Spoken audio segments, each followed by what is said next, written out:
Assalamualaikum dan salam sejahtera semua. Pada bahagian 1, kita telah lihat reaksi negara jiran dan tempatan yang terdiri daripada Persekutuan Tanah Melayu, Singapura dan Brunei. Kita akan lihat pula reaksi tempatan Sarawak dan Sabah dalam pembentukan Malaysia. Anda boleh rujuk buku teks sejarah, muka surat 95 dan 96. Sila tekan butang subscribe dan loceng, supaya anda tidak terlepas peta minda baru, kerana hampir setiap hari terdapat peta minda baru. Mari kita lihat reaksi Sarawak dalam pembentukan Malaysia. Pihak yang menyokong pembentukan Malaysia dari Sarawak adalah Berjasa, yang dipimpin oleh Datuk Patinggi Abdul Rahman Yaakob dan Datuk Tuanku Haji Bujang Tuanku Osman. Sementara itu, PANAS, yang dipimpin oleh Datuk Bandar Abang Haji Mustafa, Peseka, pimpinan Temenggung juga anak Baryang dan SCA, turut menyokong Malaysia. Pada bulan Oktober 1962, PANAS, SNAP, Berjasa, SCA dan Peseka bergabung membentuk Parti Perikatan Sarawak untuk menyokong Malaysia. Parti Politik Sarawak menubuhkan gabungan menyokong Malaysia yang dinamakan Sarawak Alliance pada bulan Januari 1963. Pada peringkat awal, SUPP, yang dipimpin oleh Wong Kee Hui dan SNAP, yang diketuai oleh Stephen Kalong Ningkan, menentang cadangan pembentukan Malaysia. Walau bagaimanapun, SNAP kemudiannya menyokong berdasarkan cadangan Jawatan Kuasa Setiakawan Malaysia, JSKM. Berikut adalah parti politik yang ditubuhkan di Sarawak. Sarawak United People's Party, SUPP, ditubuhkan pada tahun 1959. Parti Negara Sarawak, PANAS, pula ditubuhkan pada tahun 1960. Sarawak National Party, SNAP, dan Barisan Rakyat Jati Sarawak, Berjasa, ditubuhkan pada tahun 1961. Dan akhir sekali, Sarawak Chinese Association, SCA, dan Parti Peseka Anak Sarawak, Peseka, ditubuhkan pada 1962. Bagaimana pula keadaannya di Sabah? Pada peringkat awal, penduduk Sabah berasa curiga dan bimbang.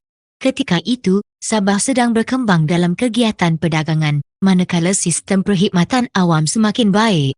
Penduduk pula bebas menjalankan kegiatan harian mereka. Sementara itu, kehadiran pasukan tentera British menjamin keselamatan mereka. Oleh itu, penduduk berpendapat bahawa tiada keperluan untuk bergabung.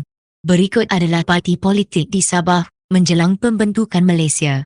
Pada tahun 1961, The United National Kadazan Organisation, UNCO, Democratic Party, dan United Sabah National Organisation, USNO, ditubuhkan.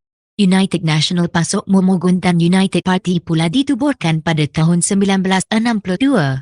Pada tahun 1962 juga, Burnett Utara National Party atau singkatannya adalah BUNAP, iaitu gabungan di antara Democratic Party dan United Party ditubuhkan.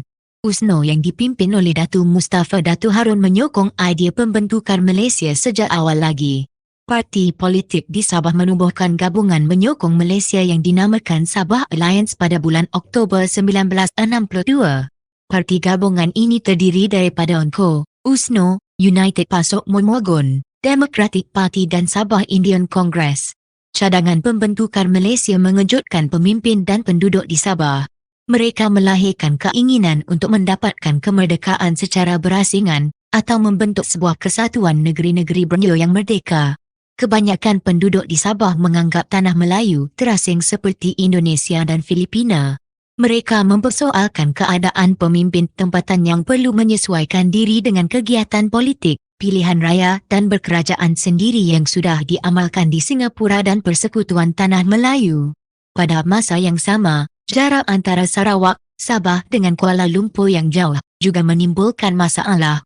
Disebabkan oleh kebimbangan tersebut, para pemimpin di Borneo membentuk Barisan Bersatu, United Front, pada 9 Ogos 1961 untuk mencabar rancangan pembentukan Malaysia. Barisan Bersatu ini dianggotai oleh Wong Kee Hui, pengerusi SUPP, AM Azahari, Parti Rakyat Brunei, dan Donald Stephens, Fort Stephens, daripada UNCO. Walau bagaimanapun, UNCO kemudiannya menyokong pembentukan Malaysia. Nantikan peta minda seterusnya untuk subjek sejarah iaitu langkah pembentukan Malaysia. Jika anda buka video ini menggunakan Facebook atau YouTube, pada bahagian penerangan, Terdapat pautan untuk playlist bagi semua perteminda pelbagai subjek dan juga terdapat penerangan bagaimana hendak install aplikasi perteminda dalam telefon anda. Assalamualaikum dan salam sejahtera semua. Belajarlah dengan bijak menggunakan perteminda.